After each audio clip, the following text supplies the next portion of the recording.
como são mal preparados os líderes hoje em dia, né? Pega gente da área comercial, diretor comercial, pô, o cara não sabe ler uma DRE. Então assim, não, eu sou da área comercial, pra que eu vou entender da ferramenta financeira? Pô, não é a ferramenta financeira, é o placar da tua empresa, é o resultado do negócio. Tem gente que fala assim, o negócio é fazer, não é planejar. Tu vai gastar muita energia. Se você não tem uma estratégia, se você não tem um bom plano tático, um bom plano operacional, você pode até realizar, você pode ter construído uma empresa, mas você gastou 5 vezes mais energia do que deveria. Se você tivesse feito isso antes, provavelmente você teria ido mais longe.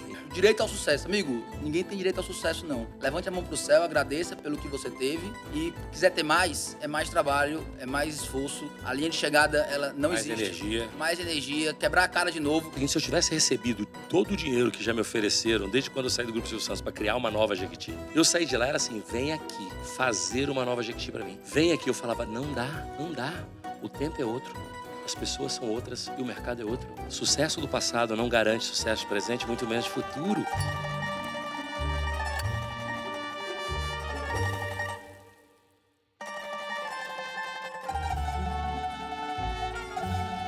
E aí, galera do Padrinho Podcast, episódio especial hoje. Hoje nós tivemos 2 episódios incríveis, que são 2 caras jovens de muito sucesso, que sabem fazer transformação por onde passa. Eu tenho certeza absoluta que vocês não vão piscar. E outra coisa, quer aprender a fazer transformação, quer aprender a gerir a área comercial, quer ajudar com governança, melhorar o negócio, presta atenção nesse podcast hoje, que daqui a pouco eu falo o nome da pessoa. Mas é óbvio, antes de falar, eu não poderia de mandar um recado para você que tem entre 5 e 50 funcionários. Grupo Bom Pastor Multiassistência. Tem um plano corporativo. Quer engajar seus colaboradores? Lá dentro a gente tem assistência veicular, assistência odontológica, telemedicina, seguro-saúde. É um pacote completo que você modula de acordo com o interesse do seu funcionário. Governança, gestão, não é gerar melhor custo e mais felicidade? Grupo Bom Pastor, multiassistência, plano corporativo. Clica no link aqui, vai lá, conhece o plano. Eu tenho certeza que vai ser um bom negócio.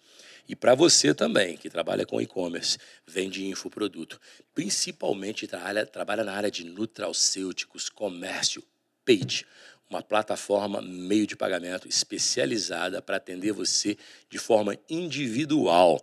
Gente preparada para atender você de forma individual. Lá na Page você não fala com sistema, você não fala com tecnologia. Tecnologia é meio, é processo. Você fala com gente que ajuda a transformar seu negócio. Então, Page, clica aqui, entra no site e conheça mais. Agora, voltando ao business, quer melhorar seu negócio? Presta atenção no que eu vou te apresentar agora. Um cara jovem, 30 e poucos anos de idade, a jornada dele começou quase no nascimento. Conhecimento de profundidade, já faz um monte de coisa, sócio de um monte de empresa, entre elas é meu sócio também, meu amigo Raduan Melo. Opa, como tá, meu amigo? Bem-vindo! Muitíssimo obrigado, prazer estar aqui, prazer estar falando com Lázaro do Carmo aqui no podcast do Padrinho. E vamos que vamos, Lázaro, muita coisa pra gente entregar, pra gente agregar. Acho que a gente tem uma boa hora de papo. Uma boa jornada de intensidade. E o primeiro papo do Padrinho, a primeira pergunta sempre é: quem é Raduan Melo, do nascimento até hoje? Cara, alguém que tenta, tá? Eu gosto de falar sobre isso. Alguém que tenta. Alguém que está aí batendo cabeça, gerando resultado, graças a Deus. Temos hoje aí a PWR Gestão, sou um dos sócios fundadores. Mais de 220 projetos de consultoria, executando atualmente no Brasil. Sócio do Lázaro do Carmo, na Capital Upgrade, nossa frente de desenvolvimento corporativo, de educação e crescimento empresarial. E outros negócios mais, né, Lázaro, que a gente acaba tendo, que a gente acaba fazendo. Mas esses 2 são os grandes carros-chefes que fazem aí o movimento, o meu dia a dia, meu trabalho, meu conhecimento, minha intuição e meu objetivo. Raduan, ponto principal para um cara que quer fazer e realizar em tão pouca idade. O que tu fez? Tá com 30 e quantos anos? 35. 35 anos de idade. O que tu fez nesse período? Aqui você fala assim, foi disruptivo para mim. Daqui a pouco nós vamos falar de negócios. Por enquanto, estamos falando do Juan. Aonde foi a mudança de chave? Aonde foi a necessidade de falar assim, quero mudar, quero fazer, ou eu estou inconformado com alguma situação? Qual a dica que você dá para o empresário que está aí? Porque, na sua origem, você foi mais empreendedor do que executivo na vida. Sem dúvida. Qual que é essa? Quando foi a virada de chave? O que foi relevante para esse espaço, que querendo ou não, vou falar para você o que eu falei para Adolfo, né? Você tem muito mais futuro do que passado, né, velho? Eu até falei com ele, você é um menino mais futuro que passado, porque eu tenho mais passado do que futuro, você tem mais futuro do que passado. Então, irmão, qual a virada de chave nesse curto espaço de tempo que fez a diferença para ser quem você é hoje? Eu vou falar duas coisas, tá, Lázaro? Primeiro, que eu defendo fortemente, comece cedo, né?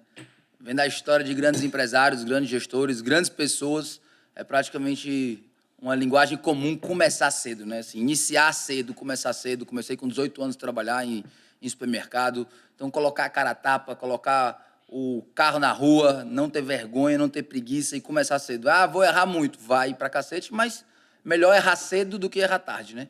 Então, acho que começar cedo é um grande conselho que eu dou para muita gente. Acho um absurdo aí, pessoal, com 25 anos, sem ter começado ainda e perdeu aí 5, 6, 7 anos já que poderia ter iniciado. Outro grande conselho que eu dou é foca no resultado, né? As pessoas vão lhe contratar pelo resultado que você dá para elas, ponto. Ah, tem um sorriso bonito, ah, tem aquilo, ah, tem aquela pessoa, é filho de não sei quem, isso tudo é balela, isso tudo não vai gerar nada perene para você.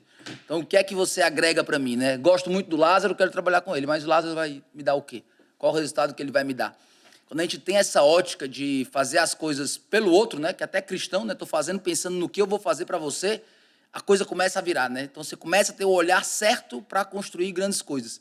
Então não é um olhar para dentro de o que eu gosto de fazer, o que eu quero fazer, não, olhar para fora, né? Gosto muito dessa frase, empreendedorismo é uma porta que abre para fora. Nós falamos isso aqui agora, né? A gente estava comentando isso aqui agora. Cara, não é o que eu gosto de fazer, é o que precisa fazer. Porra, esses caras sabem o que fazem. A gente tem que aprender, dar um passinho de humildade atrás e falar assim, cara, é isso, eu concordo gênero, número e grau. É fazer aquilo da porta para fora. Exatamente. Então, Mas assim, vai, continua, te cortei, por quê? Porque é um ponto extremamente importante na minha cabeça também, irmão. não, fundamental. Assim, eu não conheço ninguém, sendo sincero, de muito sucesso que não tem essa chave virada. Não conheço ninguém de muito sucesso que fala, ah, não, eu não faço, faço só o que eu gosto, faço só o que eu acho que deve ser feito. Esse incômodo de buscar o melhor, buscar o que está funcionando, buscar o que acerta, buscar o que realmente dá resultado e, principalmente, né, como puxando aqui o que tu falaste, da humildade de ver quem faz, né? Então, às vezes, a gente tem um ego inflado, vamos falar muito sobre isso, sem dúvida, de a maneira como eu faço é essa, a maneira como eu gosto de fazer é essa, e o resultado não está acontecendo, e você fica ali apaixonado por aquele processo, ou porque você domina, ou porque você tem vergonha de fazer outras coisas, que são, a gente acha que não, mas é um mantra, né, um agressor à vergonha dentro do mercado empresarial. Então, acho que essa coisa do colocar o carro na rua e focar em resultado é fundamental, né? Eu não tenho dúvida que isso foi fundamental para mim desde o começo da minha carreira e é fundamental ainda hoje. E falar ainda hoje porque, Lázaro, isso é um policiamento constante na minha visão, tá? E assim, cheguei até aqui, não preciso mais olhar. Talvez onde você chega faz você ter que olhar ainda mais para não ficar cego no ego e na soberba. Sabedoria rasa te cega. Sabedoria média te cega. Sabedoria profunda abre os seus olhos para novos conhecimentos. Cara, eu li isso, estudei quando eu tinha 20 e poucos anos no curso de História. Sabedoria rasa te cega. Sabedoria média te cega. Sabedoria profunda abre os olhos para novos conhecimentos. Nunca. A gente está. Então, esse lance que você falou é puramente verdadeiro. A gente tem que entender o seguinte, ninguém é expert em tudo. Né? Então, eu acho que, cara, você está certíssimo. Não é à toa que está tão jovem na cadeira que está, fazendo as coisas que faz. E, Raduan, vou começar a te apertar sobre estratégia, Bora. que é uma coisa que eu gosto de ouvir muito. Bora. Eu gosto de ouvir muito você falando de estratégia, de posicionamento, e depois nós vamos entrar um pouquinho no lado pessoal aí. Aí a gente vai falar de ego, vaidade, pecado que jamais gosto, vai entrar aí. Mas é o seguinte, qual a importância de você definir estratégia clara e a diferença entre estratégia, tático e operação? Porque antigamente, na minha época, você só falava de estratégia e de tático. O tático era mesclado na operação. De uns anos não, sei lá, 20 anos para cá, a operação começou a ser uma parte dentro do plano tático, que é onde o cara é 100% operacional, e o plano tático ainda tem o lance de quem vai fazer, como eu vou planejar e como eu vou cobrar. Fala um pouquinho da importância da estratégia, devaga nela, depois você fala, na sua opinião, qual a diferença dela do tático e a importância da operação. Os 3 conceitos, como se diferem e como esses 3 conceitos, meu amigo, pode te ajudar aí dentro. Porque se tem gente que fala assim, o negócio é fazer, não é planejar, tu vai gastar muita energia. Se você não tem uma estratégia, se você não tem um bom plano tático, um bom plano operacional, você pode até realizar, você pode ter construído uma empresa, mas você gastou 5 vezes mais energia do que deveria. Se você tivesse feito isso antes, provavelmente você teria ido mais longe. Então, o Raduan, eu sou suspeito para falar porque eu já ouvi ele falando disso, mas ele vai vender esse conceito aí para gente. Conta para gente a opinião sua sobre os 3 conceitos. Maravilha. Em primeiro lugar, a estratégia é o fundamento da organização, né? Eu me incomodo muito quando eu vejo empresários que nunca pensaram a estratégia da organização, o quanto de desperdício de recursos existe envolto nisso. E sendo muito claro, da forma simples que funciona, né? O que é que a estratégia tem que me responder? Tem que me responder 2 coisas: para onde eu vou e por onde eu vou. Qual é o meu destino? Quero chegar aonde? Quero realizar o quê? Quero crescer quanto? Após essa definição, eu tenho que ter claro o caminho que eu vou fazer. Então, eu pego muito empresário que fala isso. Quero dobrar minha venda. Maravilha. Quer dobrar como? É aumentando o mix? Aumentando a quantidade de vendedor? É diminuindo o preço? É aumentando o preço? É abrindo a operação? É franqueando? E aí todo mundo fica, peraí, calma. Então, você não tem uma estratégia. Se você não sabe o que fazer para alcançar um resultado, você não tem estratégia. Mas, Raduan, isso não vai mudar? Claro que vai. Não é porque o cenário é hostil, não é porque o cenário ele é dinâmico, volátil, que eu não tenho que ter uma estratégia. É quase o contrário. Quanto mais implantado em um cenário dinâmico, mais importante é a sua disciplina interna. Mais importante é a disciplina de saber o que está fazendo com os recursos que tem. Então, até digo que é um papel moral do empresário. Definir claramente para onde a empresa vai e por onde ela vai. O que eu quero do meu negócio, onde eu quero colocá-lo e qual o caminho que eu vou percorrer para chegar até lá. Isso é responsabilidade da estratégia. Dentro disso, decorrente disso, a gente puxa a tática. Então, eu puxo todo o meu plano tático decorrente disso. Meus projetos. Então, eu vou fazer um projeto de lançamento de novos produtos, vou fazer um projeto de capacitação dos meus vendedores, vou fazer um projeto de precificação, de custo, de gestão financeira, os caminhos, né, os grandes caminhos que vão me levar até meu objetivo. A parte tática, tão importante quanto a parte estratégica. Então, o pessoal pergunta às vezes o que é mais importante, estratégia, tática ou operação. É a mesma coisa de perguntar o que é mais importante para andar, se é a perna esquerda ou a direita. Concordo. E eu falo o seguinte, outro dia eu falei uma frase para um cara e ele respondeu para mim, eu falei assim, cara, é frase minha. O jogo se ganha no tático. Ok, o cara falou, então quer dizer que estratégia não serve? Eu falei, mas que não dá para fazer um plano tático sem estratégia, que é o desdobramento. Pensa assim, o jogo ganha no tático. Mas eu vou fazer um plano tático sem saber aonde eu vou chegar? Ou como eu vou chegar? Porque o plano tático, ele ajuda como implementar. Isso. Mas o caminho, a trajetória, então, uma coisa não elimina a outra. E eu estou fazendo isso aqui porque na internet, quando eles pegam essa frase minha, o cara fala assim, esse cara é louco. Então, ele não existe estratégia. Eu falei, meu querido, para ter um plano tático, tu tem que ter estratégia. Você não faz plano tático sem estratégia?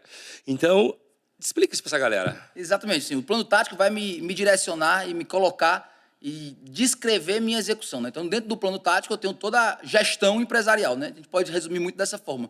Dentro da tática, a gente tem a gestão acontecendo.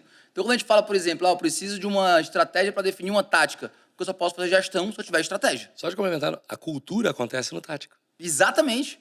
Não, estratégia, eu sou da estratégia, né? Minha área é estratégia, mas eu gosto muito de colocar ela no canto dela. A estratégia é um devaneio, né? É um devaneio que eu tenho de para onde eu quero ir, como eu quero ir, uma criação, um quê até de artístico, né? Grande empreendedor faz de estratégia com um quê de artístico.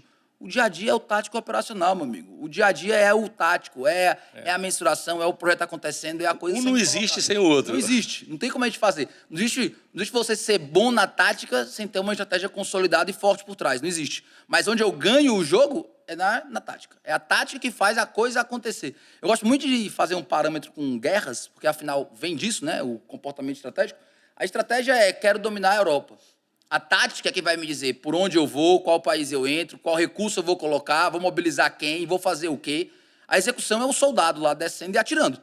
Se eu não tiver essa tática... é a escolha da infantaria, da cavalaria, isso, do pelotão de apoio. E operação é o cara. Exatamente. Então, assim, se eu não tiver uma escolha correta dos meus recursos, né? Vamos falar, eu não estou na guerra. Não, amigo, mas você está gerenciando pessoas, você está condicionando orçamento de dinheiro, você está tendo onde colocar a sua energia. Então, isso são os seus recursos, né? Se você não sabe onde colocá-los, você está desperdiçando. Por isso que a estratégia vai orientar sua empresa, né? Não tem como falar em uma empresa bem gerida sem uma estratégia por trás. O que vai acontecer é desperdício de recursos. E a gente vê muito isso, viu, Lázaro? Que aí vem toda aquela questão que a gente fala tanto. Muitos influencers, pessoal aí da rede social mais forte, dando conselhos táticos, né, estruturais, sem saber a estratégia. Isso é uma coisa que a gente fala muito aí em cursos, em treinamentos, que é justamente o erro que eu tenho em querer ficar julgando e falando o que o outro tem que fazer sem saber a estratégia. Como é que eu sei se é infantaria, se é aeronáutica, se eu não sei qual é a sua estratégia, o que você quer e para onde você vai, né? Exatamente. E aí, me fala o seguinte, nós comentamos aqui sobre a tática. E a questão do operacional? Todo mundo fala o seguinte, né? O dono não pode se meter no operacional. Eu concordo que, assim, quando você é pequenininho, todo mundo é operacional. Empresa de eu mais eu, empresa de eu mais um. Aí depois você sobe para o tático, depois você fica mais estratégico. Mas para você, eu tenho outra filosofia também, que sei que você concorda, porque a gente conhece, que é assim, para você conferir a execução, porque todo dono de empresa, presidente, ele aperta o send, mas ele tem que fazer um follow-up para ver se a coisa está acontecendo. Quando você faz o follow-up, tu entra no tático.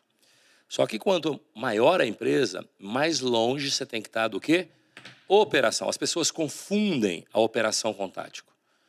Explica aqui para a clientela do Padrinho qual a diferença, porque a gente já diferenciou aqui a tática do estratégia. Agora, a tática da operação, do moedor de carne do dia a dia e o porquê, realmente, a gente concorda que o dono, ele tem que sair do moedor de carne. Ele não vai deixar de ser tático nem estratégico, mas sair do moedor de carne, quanto maior a empresa, mais o cara tem que sair, né? Explica para eles aqui também agora a diferença básica que você vê no dia a dia. O que é o tático agora e o que é o operacional do dia a dia que faz a roda rodar? Perfeito. Em primeiro lugar, vamos ser bem diretos. A operação da sua empresa tem que funcionar sem você. Isso é a execução. Então, assim, eu preciso autorizar um pagamento, senão esse pagamento não é feito. Está errado. Eu preciso checar tal procedimento, senão não anda a empresa. Entenda? A operação tem que acontecer, né? A operação. É óbvio que você dentro, gerenciando, fazendo uma tática, vendo a tática, analisando, a operação ela é mais rápida, ela vai melhorar ao longo prazo, perfeito. Mas a operação tem que funcionar sem o dono. Concordo, eu tenho que liberar um pagamento de reembolso de R$1.000 para o colaborador. Não existe. E quantos são assim? Eu tenho que bater, eu que checo, Raduan. Eu sou o cara empresário que vai checar se a ordem de compra está batendo com o que está sendo pago. Então, assim, eu vou lá dar o check nisso. Não existe isso. Então, assim, a operação não pode depender do estratégico. Isso é um direcionamento claro, né? O dia a dia operacional não pode depender de direcionamentos estratégicos. O soldado não pode estar no front perguntando em quem ele atira e ligando para o general para saber como é que ele atira. Então, a execução tem que rodar sozinha. E, Raduan, eu entro aonde? Eu, empresário, eu CEO, entro aonde? Garantindo que a tática suporta a operação. Então, garantindo que o que eu defini de caminho está acontecendo da forma como deveria. Se não tiver, qual ajuste tem que ser feito. Por isso que essa coisa também de enclausurar a alta gestão no castelo e eles ficam ali só dizendo o que tem que ser feito, sem acompanhar se está acontecendo, qual é a intempérie, qual obstáculo existe no meio ou não para a execução acontecer. Porque aí vem um grande papel, tá, Lázaro? Um grande papel da liderança. Tirar obstáculos da execução. Tirar obstáculos. Eu deixar fazer com que minha equipe performe livre. Eu não tenho obstáculo para ela. Então, tirar obstáculos. Isso é papel da gestão. Isso é tática. Papel da liderança. Da liderança. Agora, ficar dando tiro, eu tenho que descer para atirar, tá tudo errado, né, amigo? Tá tudo errado. A improdutividade é muito grande. Quando eu falo aqui que todo gestor, o jogo ganhando tático, a diferença é essa. Não é aprovar o negócio, não é ter que ficar no dia a dia, não. É você fazer o follow-up para entender. E você tem que ter gente para jogar o tático. Não é o dono, você só faz follow-up. Então, esse é um jogo nosso. Falando de estratégia, Eduardo, a gente tem estratégias diversas da empresa e eu queria que você desse uma luz para esses caras aqui. Todo mundo, a empresa começa, primeiro, em quem te consome, segundo, quem leva esse produto para quem te consome, que é a área de venda. Costumo falar que, primeiro, quem manda na empresa é o consumidor, segundo, a área de venda e o resto todo é suporte. Né? Concordo. Quais as principais ferramentas, metodologias que você gosta de falar, ensinamentos para a área de venda crescer, para você ter uma boa gestão de venda? Todo mundo acha que a área de venda é o seguinte, contrata os malucos, motiva eles, e bota e solta no campo. A gente sabe que isso até deu certo há séculos atrás, mas não dá mais.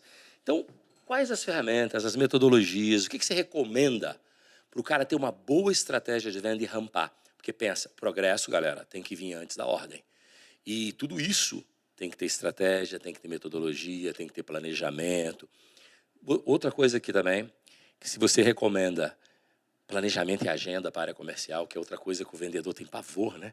De agenda, de planejamento. Os caras acham que é burocracia, né? Então, ferramentas, metodologia, recomendação do Raduan para otimizar a estratégia e processo de venda para o cara decolar. Porque aí depois a gente vai para marketing e tal, do ponto de vista de fora para dentro, que você recomenda aqui para os caras? E, galera, você que está em casa, anota. Acho que a primeira coisa que a gente não pode perder de foco, tá, Lázaro? O problema que eu resolvo. Isso é a primeira coisa, que é o poder do cliente.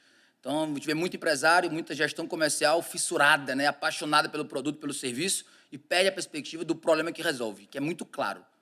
O cliente paga para não ter qual problema. Ele paga para resolver o quê?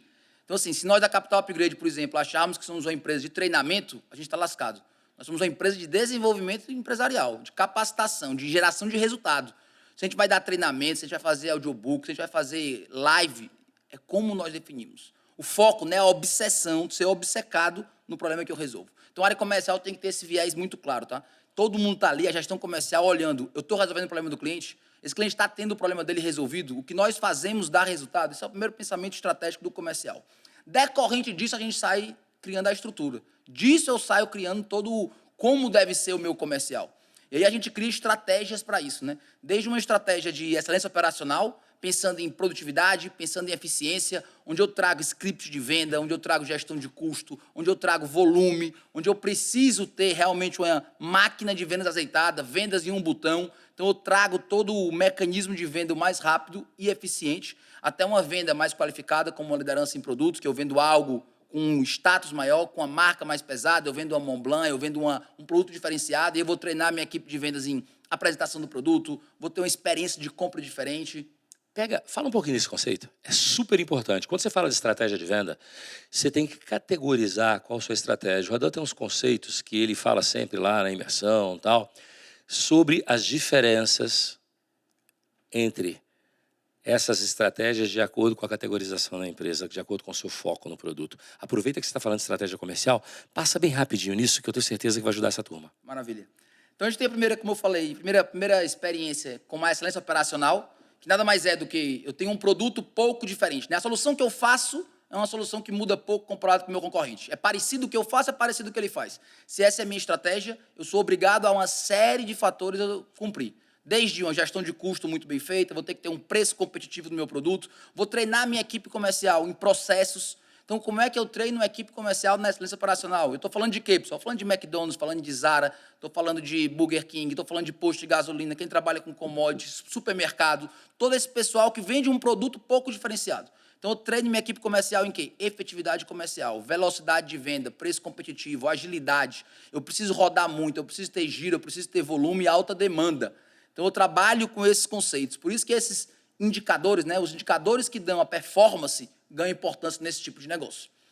Tem outros tipos de negócio, outras duas estratégias. Eu posso ter uma estratégia de liderança em produto, onde eu me posiciono como o melhor. O que eu faço é o melhor. É uma Apple, uma Montblanc, uma Rolex. O que eu faço é diferente. O que eu faço tem agregação de valor em cima de marca. Então, eu trabalho a experiência de compra. Então, eu olho para a experiência de compra que o consumidor vai ter, porque ele quer ter contato com a marca desde o momento que ele pensa em comprar. Então, eu vou comprar um Rolex, eu quero ser atendido de uma forma diferente. Vou no Montblanc, eu quero diferencial. Então, eu quero viver aquele momento. Vou num Tesla, eu quero viver o que é a Tesla. Então, o conceito do negócio, a experiência de compra, um atendimento muito mais trabalhado, muito mais específico, voltado para o produto, para os diferenciais dele, o que ele tem de diferenciação.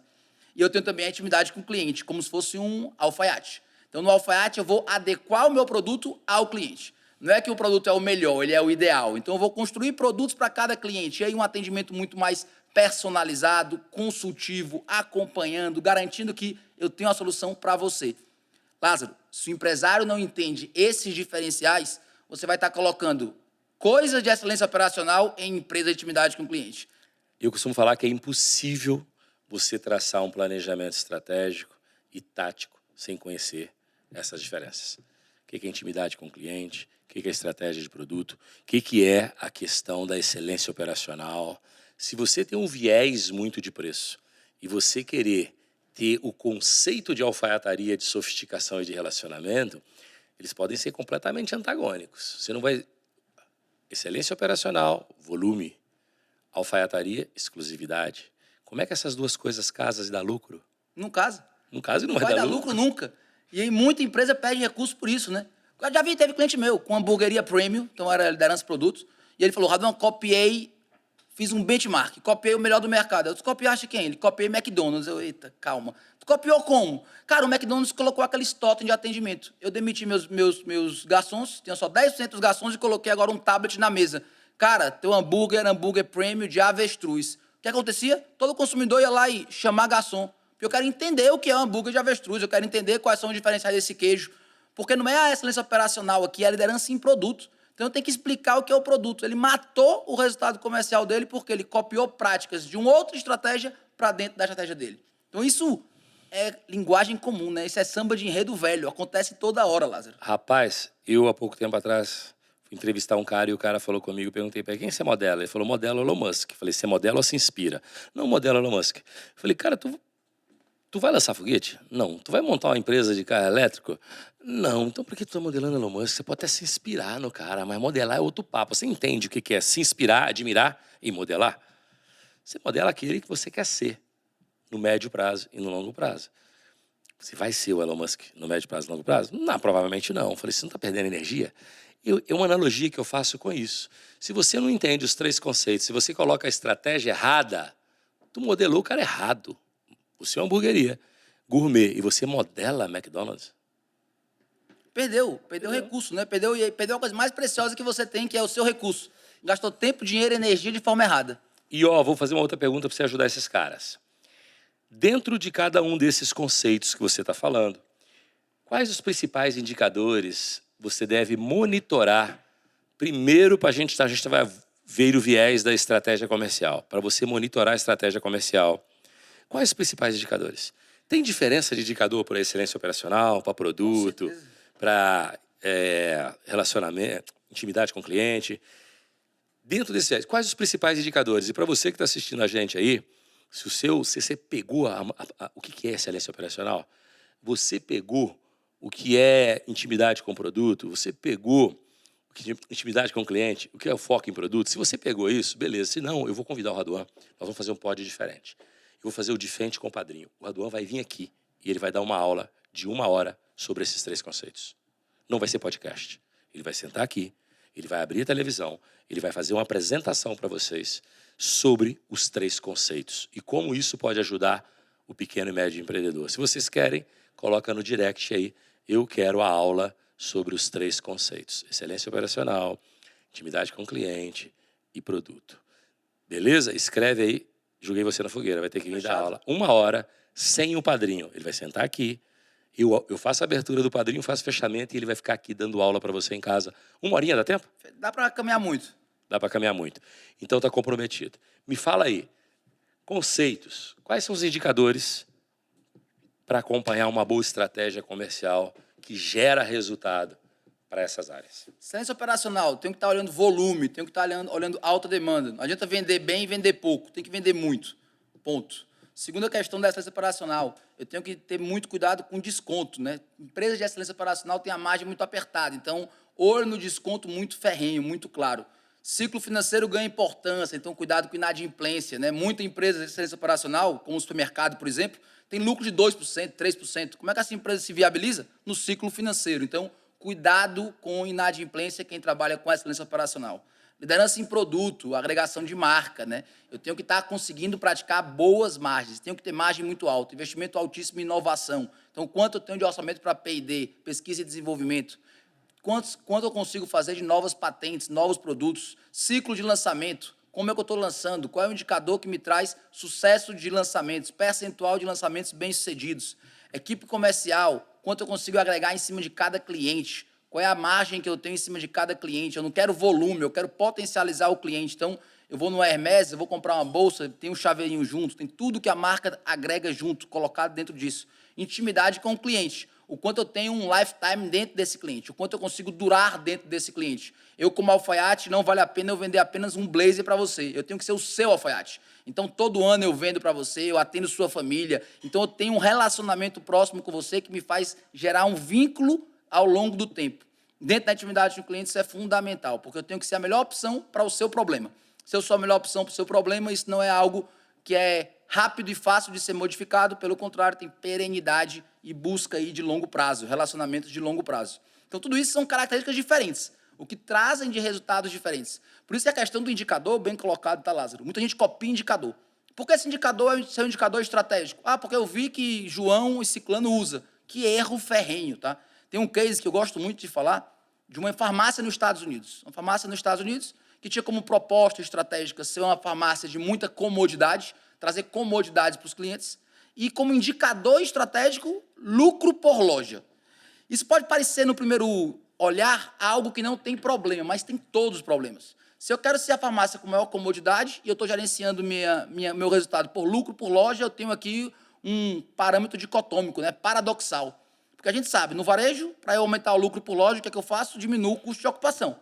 Então, eu comecei a colocar as farmácias dentro de pontos que não eram fundamentais, que não eram bons, que não eram estratégicos, para diminuir a taxa de locação, diminuir o custo de locação. Quando eu diminuí o custo de locação, eu penalizei a comodidade por cliente. Então, a escolha do indicador errado fez a estratégia não ser alcançada. O que é que foi feito?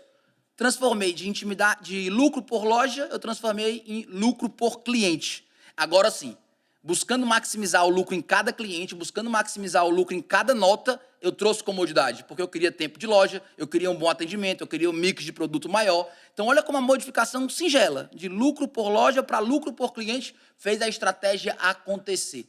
Então, eu saber mensurar, eu saber qual indicador está me direcionando, está guiando minha decisão, é uma decisão importantíssima de ser tomada. E ela tem que ser somada de acordo com a sua estratégia. Sem indicador dúvida. Sempre basilar. Eu falo o seguinte, você tem que balizar o indicador na estratégia e na sua tática. E também você tem indicador operacional. O custo minuto de fábrica é um indicador operacional e também é um indicador estratégico. Ah, por que ele é operacional, Lázaro? Porque ele mede a velocidade da minha operação e eficiência. Porque velocidade, por causa do tempo, eficiência, por causa do custo. E ele pode estar na minha primeira linha da estratégia, ele pode estar no meu tático e ele pode estar como indicador do pagamento de prêmio para a equipe da fábrica, da área operacional. Então, a gente tem que saber diferenciar isso. Eu sou 100% de acordo. Tem uma outra coisa aqui, cara, que essa eu não posso deixar de te perguntar. A gente sabe que cultura corporativa, ela não é balela e ela não tem nada a ver com missão, visão e valores, com filosofia. Ela é, simplesmente, quem coordena e manda a execução e a implementação dentro da companhia, e ela é balizada pelo setor gente. Tem gestor, presidente de empresa, que acha mais fácil colocar cultura na área comercial do que na área interna. Tem gente que acha muito mais fácil colocar cultura dentro da área interna e menos na comercial, porque a comercial está mais longe. Eu acho que todas as duas são difíceis. Mas como que a gente faz? Eu costumo falar que dentro da empresa, o olho no olho, a pergunta certa a todo momento, a cobrança da responsabilidade pela qual você paga o salário ajuda a implementar a cultura. Na área comercial, quais as estratégias que ajudam a construir uma cultura organizacional forte dentro da empresa? Como é que a gente... Porque motivação também faz parte de cultura, né? Porque o cara está com sangue nos olhos, testosterona alta. Como é que a gente faz? Se é a primeira coisa, você acha mais fácil ou mais difícil? Ou é indiferente? E segundo como que o Raduan, que é um especialista em estratégia, um especialista em vendas, faz para colocar a cultura na força de venda? Boa. Eu costumo dizer que cultura na força de vendas é o que acontece entre a sua vontade e a sua tolerância. O que eu tolero e o que eu quero. Aqui dentro está a sua cultura e está mais próximo do de baixo, tá? E está mais próximo do que você tolera. Então, primeira grande coisa, o que acontece na sua equipe é o que você tolera que aconteça. Isso é um ponto fundamental. Ah, Raduan, isso é óbvio, mas não é vivido. Então, as pessoas falam, minha equipe comercial vende só preço, ela não consegue vender qualidade. Tá, você tolerou isso, né? Você tolerou ter uma equipe comercial desse jeito. Então, primeira coisa, o bastão da cultura está entre a sua vontade e sua tolerância, estando mais próximo do segundo ponto, estando mais próximo desse piso. Dentro da área comercial, a gente tem uma força muito fácil que ajuda a gente a balizar a cultura, que é o incentivo. Embora a gente possa colocar e deva colocar incentivo em todas as áreas, na área comercial ele é mais claro. Afinal, o placar ele é mais claro, né? O placar de sucesso de um colaborador na área comercial é mais fácil. O chegou, levou é visível. Exatamente. Muito menos qualitativo do que quantitativo. Exatamente. Então, eu consigo balizar com muito mais claridade. Se eu tenho isso é uma facilidade gigante para um estímulo cultural. Porque eu consigo estimular aquilo que eu quero. Olha que força. Eu consigo olhar para os números, eu consigo olhar para o resultado, eu consigo olhar de forma objetiva e orientar aquilo que eu quero, incentivar aquilo que eu quero. Então, assim, se você tem um desejo que não está orientando os incentivos na sua área comercial, você não está fazendo absolutamente nada em aspecto cultural dentro da área comercial. Então, pega o seu desejo. Eu quero ter uma equipe que venda qualidade. Eu tenho uma estratégia que é focada em liderança em produto. Então, preciso ter uma equipe dessa forma. Tá, quais incentivos eu estou gerando para essa equipe funcionar dessa forma? E, do outro lado, qual é a minha intolerância com erros nisso? Porque uma coisa é certa, Lázaro. Aquilo que eu vejo como consumidor, como excepcional em uma empresa, nasceu de uma intolerância interna. Então, se eu vejo o atendimento da Disney excepcional, isso nasceu da intolerância da Disney com quem não atende bem. Se eu vejo um relógio Rolex com uma qualidade fora de série, nasceu da intolerância da Rolex com quem fizer algo fora da qualidade. Então, você não vai ter excelência sem intolerância. Se você tolera o fracasso e tolera o medíocre, a excelência não vai existir. Nesse ponto, a excelência vai ser escassa. E aí está a cultura, onde eu quero trazer a excelência para a minha empresa. Na minha área comercial, é excepcional em quê? Em atendimento rápido, em intimidade com o cliente, conhecer o cliente, entender o que ele precisa. Em produto, eu conheço o produto, sei os diferenciais, sei a história, sei contar o storytelling. Onde há excelência na minha área comercial? Show de bola, show de bola. Vamos lá, uma outra pergunta aqui. Liderança. Papel do líder no conceito Raduan, não só na área comercial. Primeiro, liderança dentro da organização. E se na área comercial tem algum quesito diferente que você consegue olhar e que você prefere? Lázaro, o líder para mim como CEO, ele é diferente de um líder como de vendas. Me fala da liderança e como você vê essa diferença, se é que tem. Se é que tem. Começar pelo final. Tem, tá? Na minha visão, tem. Na minha visão, a gente erra muito e erra feio quando a gente coloca a liderança toda no mesmo pote. De cara, uma diferença clara. Uma coisa é o liderar a execução. Outra coisa é o liderar líderes. Jogos totalmente diferentes, complexidades diferentes. Você sabe isso mais do que eu. Liderar a execução, eu tenho um poder de análise objetiva. Eu vou liderar alguém que fez ou não fez. Acabou a história. Fez ou não fez. Então, eu vou liderar minha equipe comercial. E das práticas é fazer 10 ligações por dia. Então, eu sei se João ligou 10 ou ligou 12, se Maria ligou 9 ou ligou 6. Eu estou gerenciando um resultado objetivo, uma prática objetiva. Isso dá uma simplicidade para a liderança. Porque eu tenho um argumento tangível para balizar a minha decisão. Você fez ou você não fez. A partir do momento agora que eu sou líder de líderes, então imagina que esse primeiro cargo é o supervisor comercial e eu sou um gerente. Eu gerencio, eu lidero o supervisor. Eu agora vou liderar o quê do supervisor? Porque eu não tenho um indicador objetivo da realização dele. Eu tenho o resultado da equipe dele. Então, olha como a coisa agora ganha um grau de complexidade. Ela tem agora uma complexidade envolvida. Eu não tenho mais fatores objetivos do fez, não fez. Eu agora tenho que entender como está a percepção dele, como é que ele está julgando a situação. E aqui vem das grandes dicas que eu dou para quem é líder de líderes. Você tem uma responsabilidade grande sobre essa pessoa. Alinhar a percepção. Ter percepções alinhadas. Em que sentido, Radon? Imagina que é assim. Imagina que você é gerente comercial e está liderando o supervisor comercial. E o supervisor comercial liga para você e fala assim, cara, a equipe não vendeu nada hoje. E você abre o seu dashboard e a equipe fez 90% da meta. O que foi que houve aqui? Em desalinhamento de percepção. Você, líder do líder, não pode tomar uma decisão baseada na percepção dele. Você vai ligar para ele e falar, 90%. Não, mas para mim 90% é nada. Não, vamos alinhar percepções. 90% não é nada. Por que isso é tão importante? Porque eu, como seu líder, eu preciso confiar na sua percepção. Eu preciso crer que o que você me fala, eu estou compreendendo da maneira como deveria. O óbvio tem que ser dito. O óbvio tem que ser dito. O alinhamento de percepção, o alinhamento de... As palavras são colocadas de forma clara para dizer aquilo que é. Imagina o Lázaro, diretor de multinacionais, recebe informação de um diretor local, de um país, e a interpretação, o que esse cara está dizendo, o Lázaro interpreta diferente. É um caos dentro da operação. Então, sim, há diferença sem dúvida nenhuma. E quando a gente vai subindo a liderança, né, e levando aí para um CEO, para um cargo mais alto, Lázaro, para mim são 3 fatores fundamentais. Primeiro, cultura, né, como a gente está falando. Garantir que a equipe está culturalizada, que a empresa vive a cultura, que a cultura existe, é real, tangível e é vivida lá dentro. Segundo ponto, longo prazo. Quanto mais alto sua liderança, maior tem que ser sua preocupação com o longo prazo. É normal um supervisor de venda estar preocupado com a meta do final do mês. Não é normal a meta do final do mês ser a preocupação do CEO. Então, eu tenho que estar olhando para o longo prazo. Porque só você, como alta gestão, tem a capacidade de olhar o todo. Sua equipe está ali focada em cada uma na sua área. O cara da produção focado em entregar no prazo, o cara do financeiro focado em ter inadimplência, o cara da venda focado em vender bem. Só você consegue entender o todo e tomar decisões de longo prazo. E, por último, fazendo aqui um elo que a gente começou, terceiro ponto, garantir a liderança intermediária, né? O jogo é ganho no tático, quem ganha um jogo é a volância, né? Os volantes é quem faz um time ser campeão. Então, formar uma liderança intermediária fora de série. Empresas que possuem gerentes muito bons e coordenadores muito bons são empresas que têm um resultado muito maior de forma a longo prazo. Não é só o CEO e não é só quem está vendendo. É essa liderança intermediária que faz a coisa acontecer no longo prazo. Show de bola. Deixa eu falar uma outra coisa aqui. Desafios que as empresas enfrentam hoje e que você acha que ela vai enfrentar amanhã. De forma geral, é óbvio que o desafio sempre começa na área comercial, né? Tudo que a gente fala sempre começa lá, né? Porque começa na venda.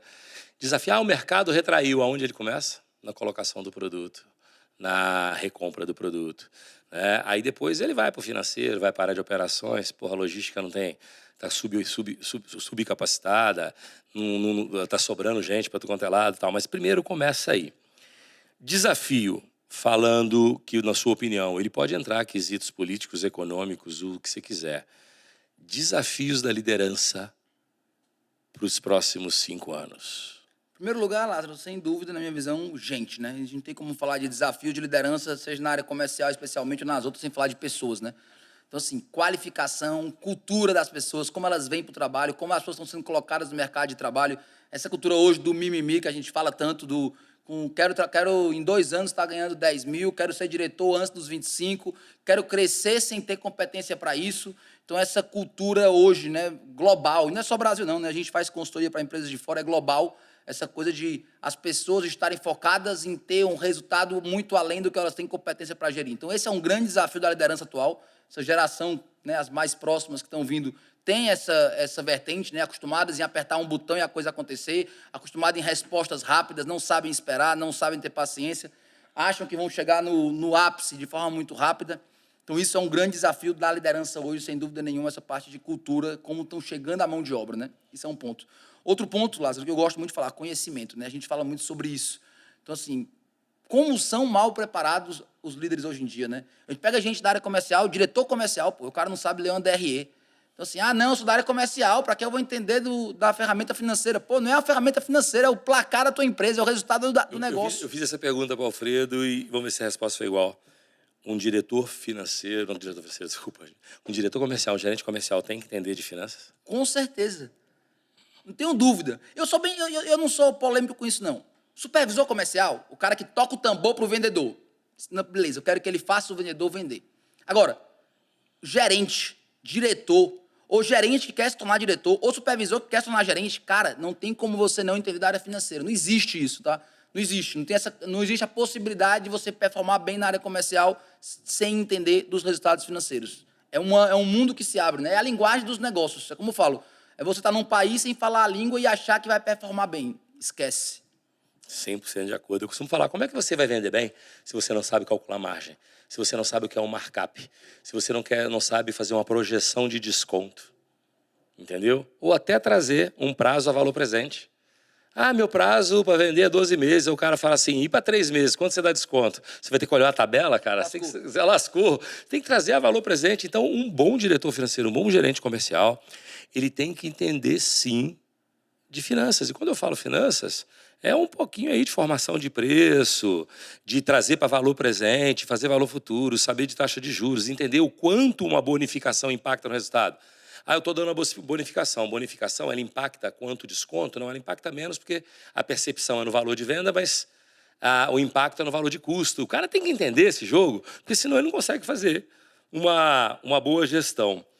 Me conta a gente vai entrar daqui a pouco no outro assunto que eu quero muito falar dele, que é a questão conceitual de quanto os nossos comportamentos afetam o nosso resultado.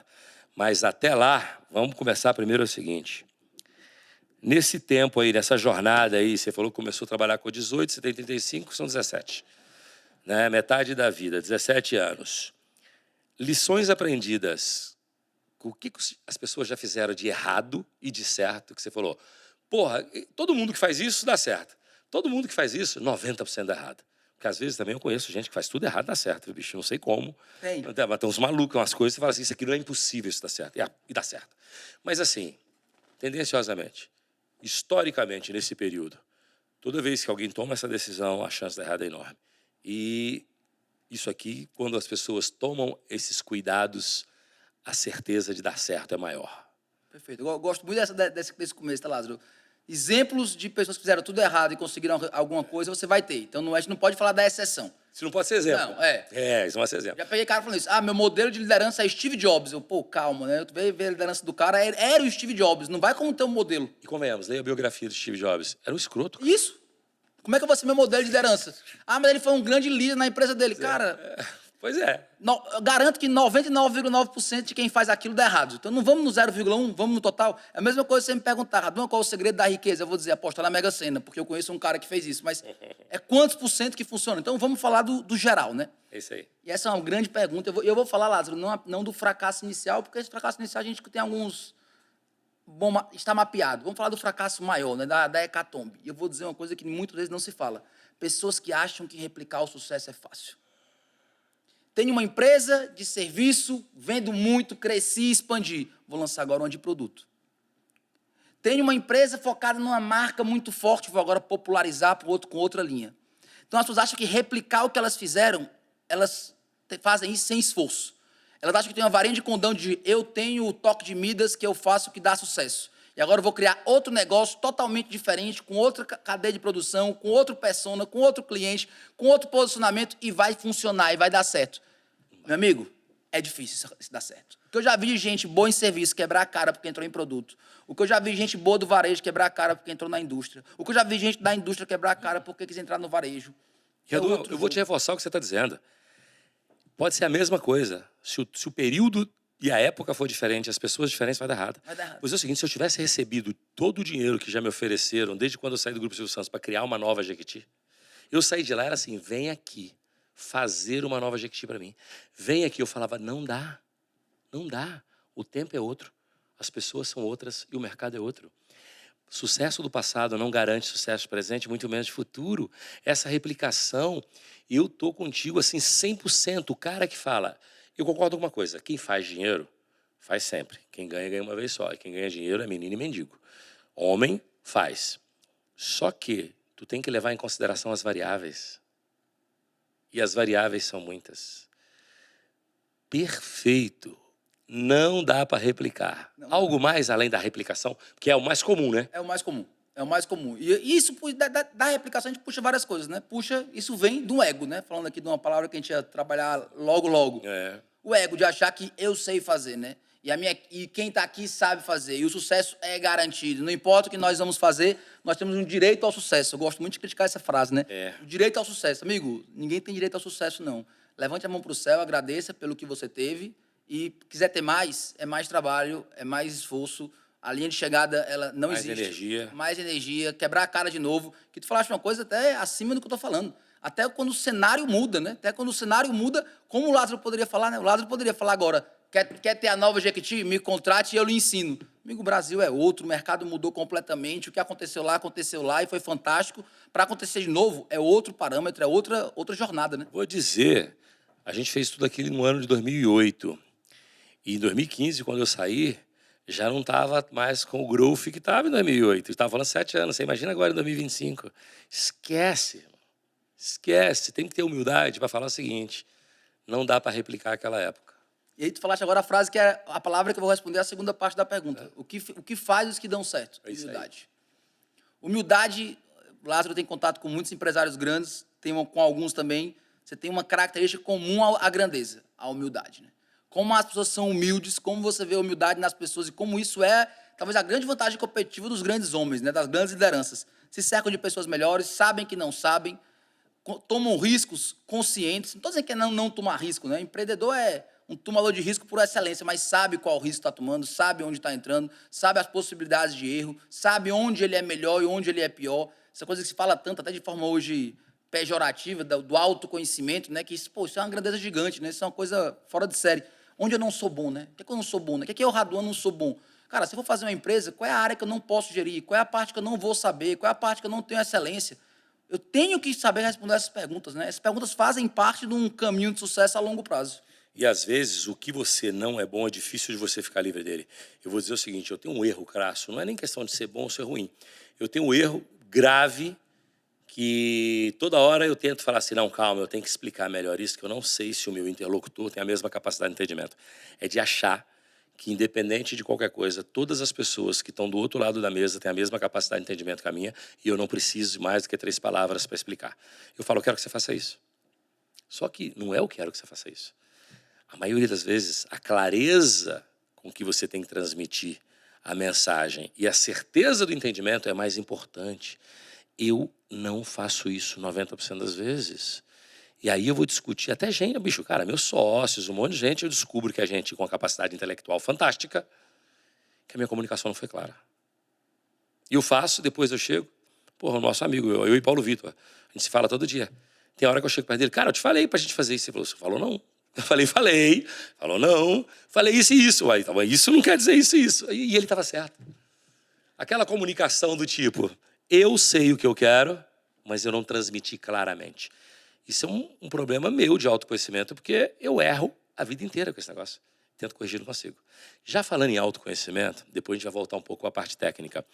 Eu acredito muito na filosofia corporativa, até porque eu sou historiador e o estoicismo e a história antiga, ela traz muito de gestão. Marco Aurélio, os 32 Ramsés do Egito, aqueles caras eram exemplos de gestão sem tecnologia, sem informação. Roma dominou a metade do planeta a cavalo, irmão. Ah, mas isso é batalha, é diferente a estratégia. É estratégia. Cada um dos centuriões tinha uma estratégia. Ela foi a principal empresa de engenharia de produção de aguoduto do planeta até hoje, reconhecida pelos principais engenheiros do mundo. Fazer o que eles fizeram naquela época é estratégia. Então, filosoficamente, Raduan, você tem um conceito que fala sempre, que toda vez que você fala as pessoas gostam, que tem um cunho, para mim não é emocional não, para mim é um cunho de identificação de valores. Tem gente que fala, aquilo ali é a questão emocional. É óbvio, quando você fala alguns termos, as pessoas acham que estão ligadas às emoções. Mas para mim é identificação de valores, certo e errado e tal.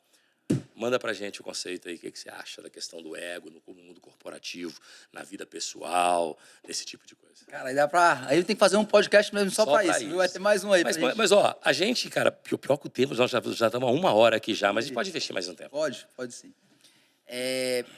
Cara, eu tenho uma crítica, sabe, Lázaro, à modernidade, que é assim, né? A gente criou um aspecto hoje no mundo como se o novo fosse bom. Se eu falar assim pra ti, Lázaro, esse é o livro novo, lançamento. As pessoas já olham, isso é bom, é novo lançamento. Quando devia ser o contrário. O novo ele tem que se provar ainda, meu amigo. O novo acabou de ser lançado, quem vai dizer que ele é bom ou não? O bom de verdade é uma filosofia que está durando 2.000 anos. O bom de verdade é uma coisa que dura 3.000 anos. Passou pelo teste mais rigoroso que existe, chamado teste do tempo, né? Cara, e a gente descobre que nunca existe uma única verdade, né? Exatamente. Então, assim, a coisa vai andando, né? Vai andando. E eu concordo com isso. Pensa, olha que raciocínio lógico e básico. Uma coisa se provou por 2.000 anos. E a outra coisa está para se provar. Qual é mais crédula? É isso. Imagina, então, quando a gente fala... Vou ficar caladinho. Não, perfeito. E a gente fala, quando o Lázaro fala, por exemplo, essa questão da filosofia, aprender com faraós do Egito, imperadores romanos, né? O que esses caras construíram. Será que não tem nada, né? Na verdade, tem tudo para a gente aprender aí, né? E quando eu falo da filosofia, quando a gente traz essa coisa, até do estoicismo, que a gente fala muito sobre essa questão do ego empresarial, tem tudo a ver com o que a gente está construindo e o que a gente está discutindo aqui na parte estratégica. Primeira coisa que eu gosto de falar é, o ego ele é muito forte, né? Ah, Raduan, eu não tenho ego. Quem fala isso tem mais ego ainda. Isso é o seu ego já totalmente no seu controle. Todos nós temos ego. Eu tenho ego, Lázaro tem ego. O que nós temos que ter é uma consciência de tentar domesticá-lo, tentar domá-lo. O que é domar o ego? Que as minhas ações não sejam reflexo do meu ego.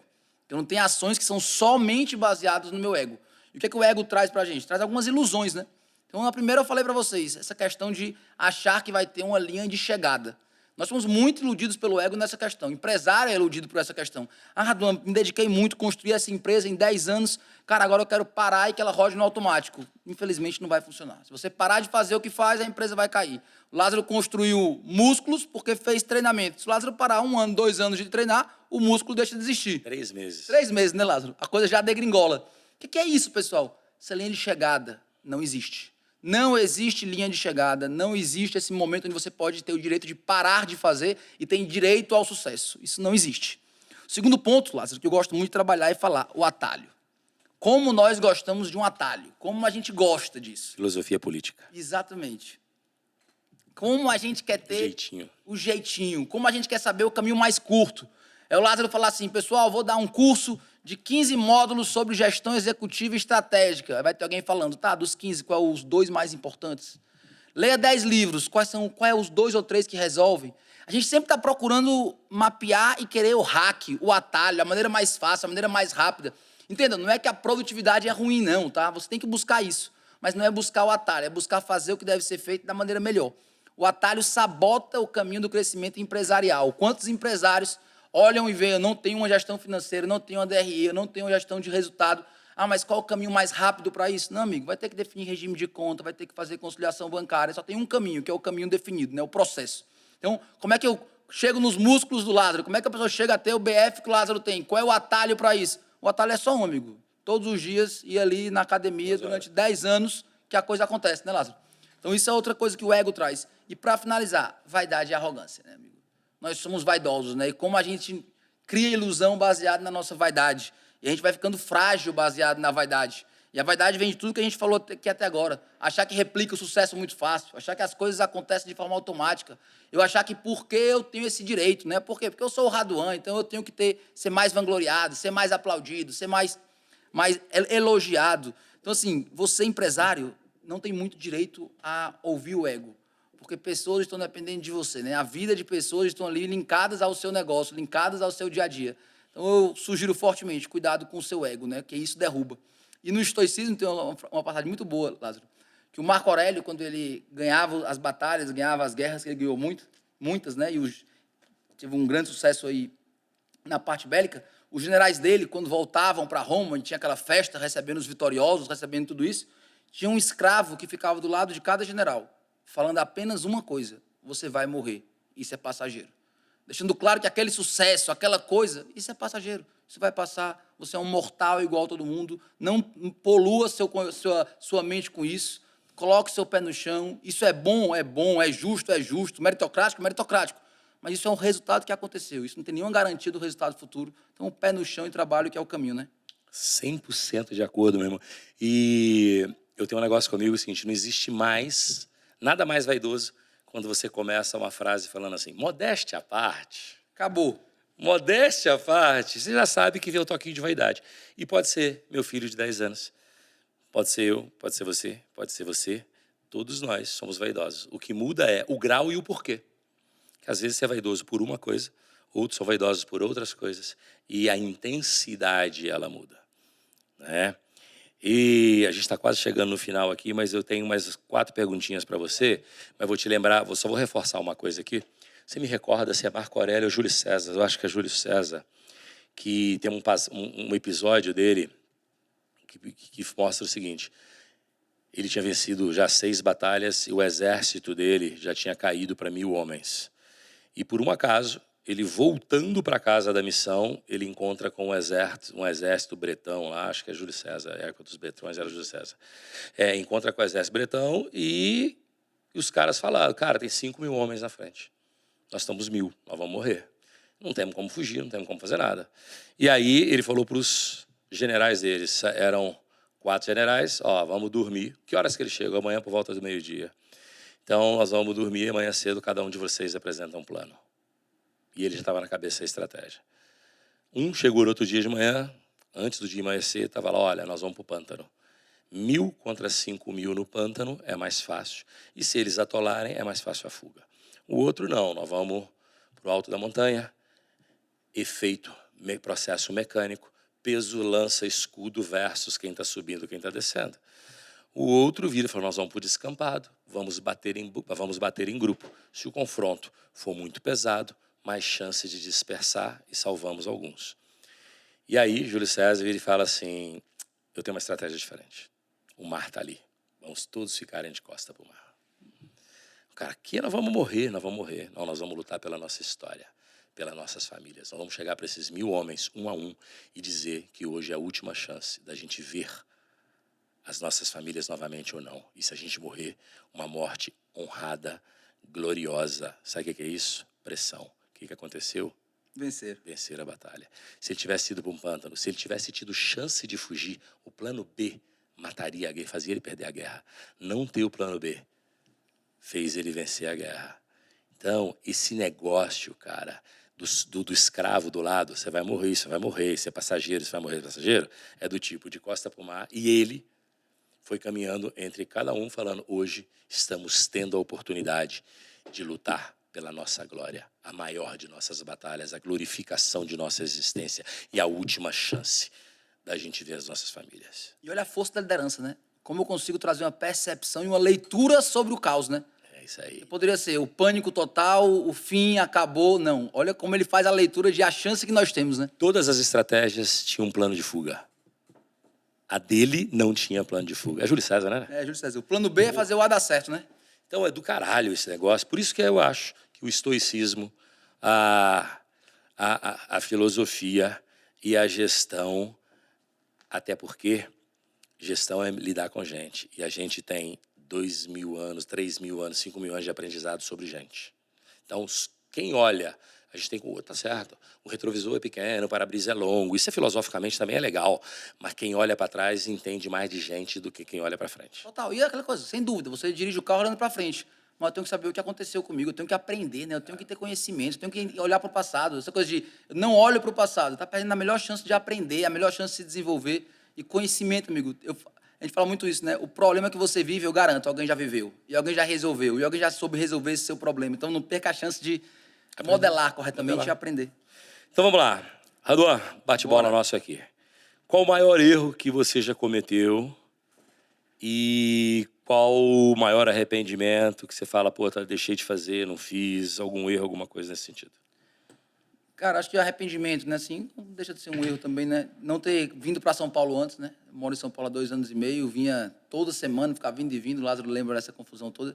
E acho que isso foi um aprendizado grande, estar em ambientes corretos, né? Você se colocar dentro do ambiente que propicia o resultado que você quer. Tem uma frase que eu gosto muito, o ambiente vence, amigo. O ambiente vai lhe vencer. Você não vai, se você for, vou ser fiel e vou ficar indo para um cabaré todos os dias, você não vai ser fiel no final. Quer emagrecer, comece a andar com o pessoal que faz dieta, que vai para academia, o ambiente vence, né? Então, acho que poderia ter me colocado nesse ambiente antes, tá? Isso é um conselho que eu dou muito para as pessoas. O que é que você quer ser, se coloque num ambiente que propicia isso. Porque primeiro você define o seu ambiente, depois o ambiente lhe define. Então, quer ter uma vida organizada? Viva num ambiente organizado, porque isso vai impactar na sua vida. Quer ter uma vida saudável? Viva num ambiente saudável. Quer ter uma vida produtiva? Viva num ambiente produtivo. Então, estar em ambientes, né? Buscar ambientes é uma...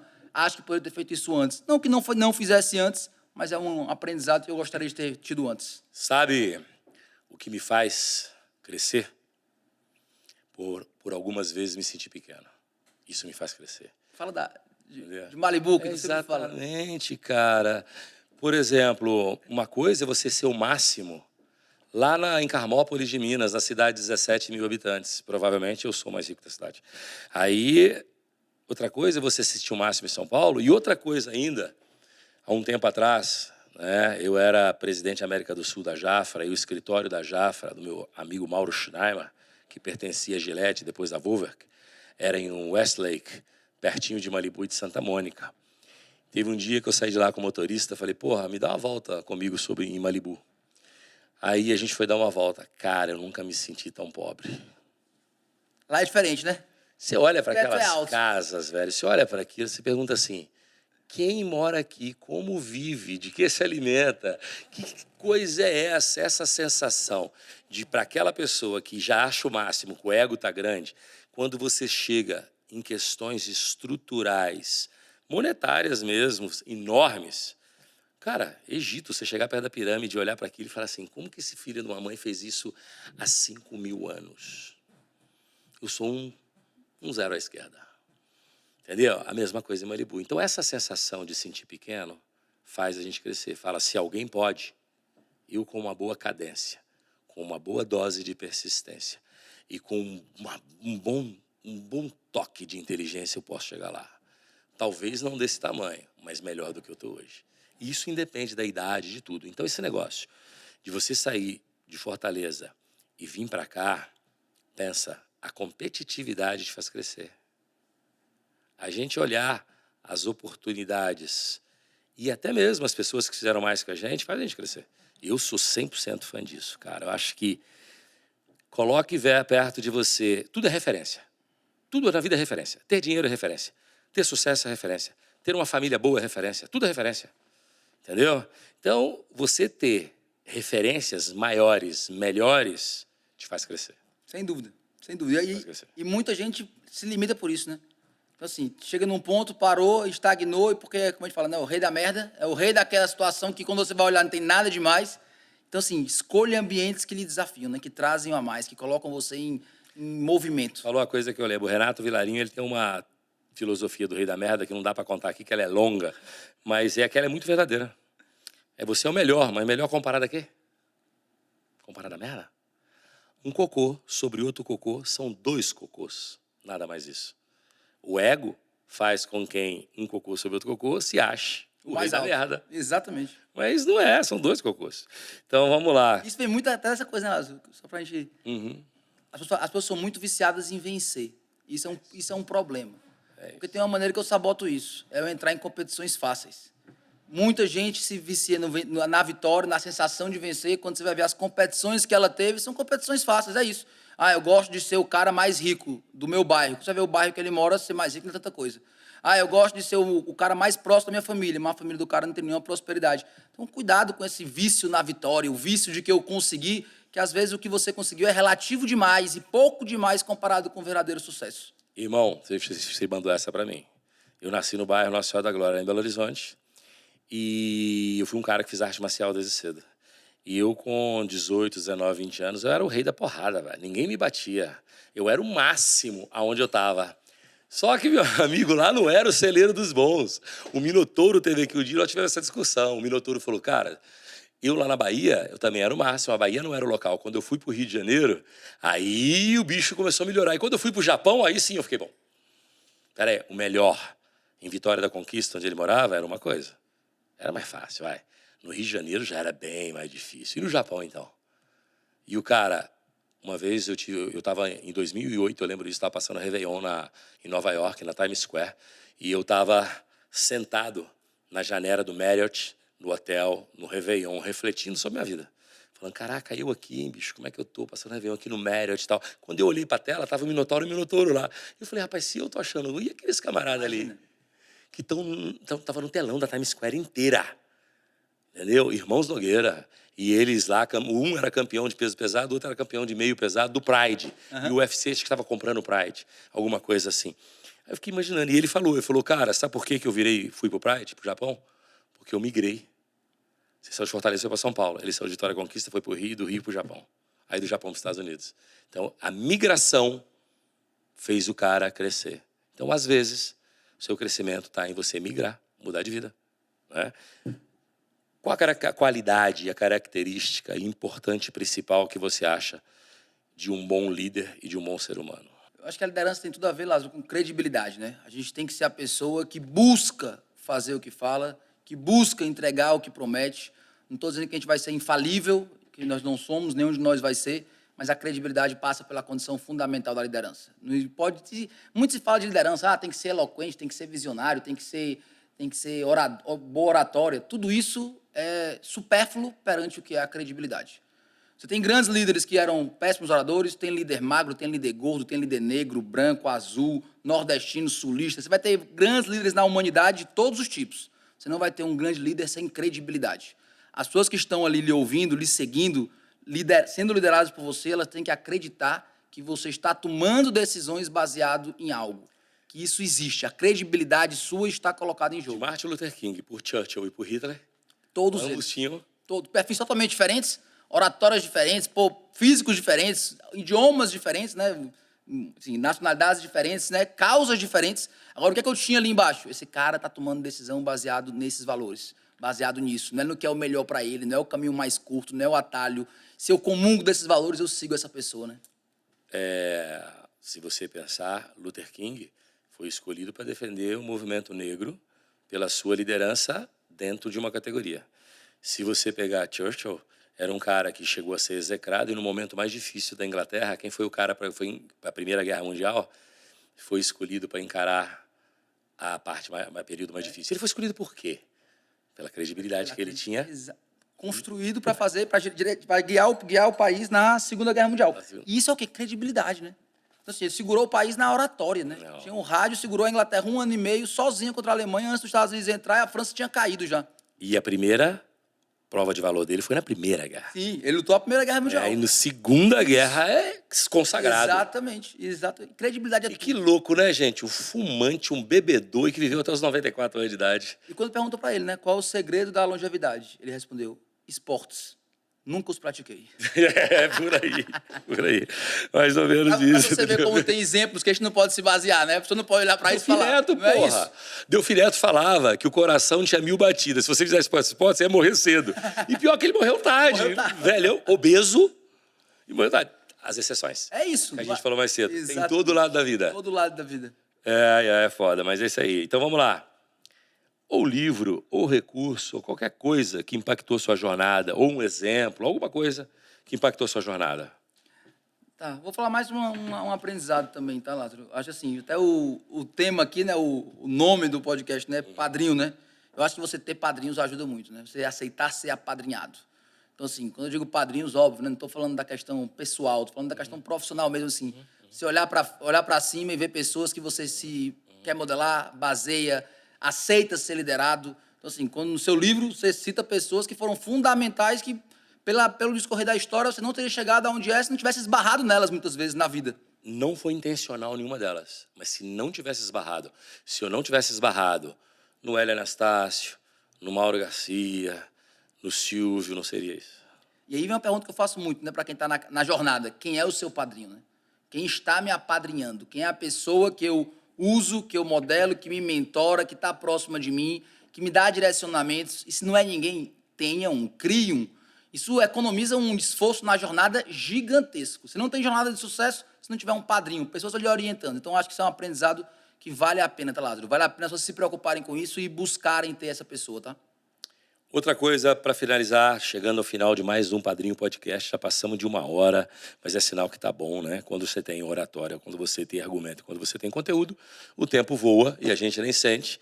Então, uma frase ou um pensamento que define a sua visão para o mundo de negócios. O que você acha como você vê o mundo dos negócios, né? Eu gosto muito de uma frase católica, né, que fala isso, né, que é válido que muito custe aquilo que muito vale. Então, às vezes a gente quer construir o império sem pagar o preço pelo império. Às vezes a gente quer ter um grande resultado na vida sem olhar o custo por trás disso. E o que você está querendo, se é isso que você quer, o que você está querendo é uma injustiça. Porque se eu quero algo muito valoroso, é justíssimo que isso tenha um custo muito alto.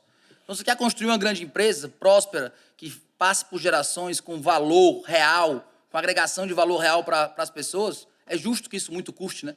É justo que custe muito esforço, que custe disciplina. Se eu quero ter um corpo esbelto, uma saúde boa, é justo que muito custe. Então, eu querer algo valoroso sem estar preparado para o custo que isso vai me gerar, o que eu estou querendo é a injustiça. E nenhum de nós vai dizer que quer a injustiça. Então, é justo que muito custe aquilo que muito vale. Resumindo, tudo que tem valor tem um bom preço. Exatamente. Você tem que saber pagar o preço. Se o cara não quer pagar o preço, ele não vai gerar valor. Você não vai ter valor na vida. Ter valor na vida, construir algo de valor, tem um custo, tem um preço. Concordo, gênero, mínimo e grau, eu acho que é isso. E agora, meu irmão, finalizando para vocês, padrinhos, padrinhos, né, caramba, afiliados, eu espero que vocês tenham gostado, eu tenho quase que certeza. Tá aqui comprometido, você vai vir aqui 1 hora para falar. Fechado. Sobre posicionamento. Prometido. E, recado final, um conselho que você pode dar para os afiliados que estão nos ouvindo. Humildade na jornada, paciência. Paciência é a qualidade menos valorizada hoje em dia. E paciência não é letargia, paciência não é inatividade. Paciência é estar na jornada, saber que eu vou ter que ir para a academia todos os dias durante 10 anos para ter o músculo que eu quero, saber que eu vou ter que treinar as pessoas rotineiramente, dar feedback constante, estar próximo das pessoas, não ser ansioso pelo resultado porque você tem ansiedade dentro de si e acha que merece o resultado. Então, paciência, fé na jornada, disciplina, é assim que se constrói uma grande empresa e uma grande carreira. Raduan, brigadaço, show de bola. A Fê aí, Fê e Davi vai marcar o dia que eu vou chegar aqui, vou abrir para vocês, vou largar esse cara e no final vou agradecer. Vai ficar aqui 1 hora, 1 hora e meia, falando de conceitos que vão ajudar vocês a terem melhor negócio. Eu vou começar a criar um quadro de frente para o padrinho. Você vai poder vir aqui fazer um pitch do seu negócio para mim. Você vai poder vir aqui fazer uma apresentação de resultado para mim do seu negócio. Como também eu estou trazendo o Raduan aqui para vender um conceito que pode mudar a sua vida, mudar o resultado do seu negócio. Como nós vamos vir aqui, o Pelosato vai mostrar para vocês o que se acontece numa recuperação judicial. Boa. Ele vai vir aqui e vai dar uma aula com o cliente dele real. Tudo que ele está fazendo numa recuperação judicial. Boa. Vai aparecer o Emerson aqui e vai ficar aqui 2 horas com um cliente de vida real, contando tudo que ele está fazendo para fazer o turnaround, a reestruturação da empresa. E aí, turma, quer mudar o seu negócio? Cara, presente seu para você mesmo. Tá valendo. Da Capital Upgrade, quando a gente fala de educação corporativa, mudança de mentalidade, mudança de mindset, melhoria de resultado, Capital Upgrade. Se você quer fazer turnaround da sua empresa, se você tem uma empresa ruim querendo transformar ela em boa, se você tem uma empresa boa, mas você quer afinar resultado, gerar produtividade, Grupo Optimize, de contabilidade, auditoria, tributário, stressing bancário e consultoria está lá dentro. Lembra, primeiro você treina as pessoas. Se elas não forem capazes de conseguir entregar o resultado, você pede ajuda. E esse é o segredo nosso aqui. Amigo, mais uma vez, obrigado. Obrigado a você pelo convite, né? Assim, Lázaro sempre muito solícito, muito generoso. Um dia eu vou contar a história que a gente se conheceu. E também é uma história bacana, é uma história sem pretensão e olha tudo que a gente já viveu, já construiu. Então, obrigado pela paciência, pelo aprendizado, pelas aulas, né? Estar com você é sempre uma aula. Esse é um mérito que eu tenho na vida de estar próximo de pessoas extraordinárias. Você é uma delas, sabe disso. Então, muitíssimo obrigado por hoje, pelos ensinamentos. Tamo juntos. Tamo juntos. Coisa grande. Obrigado. Amigos, até o próximo padrinho.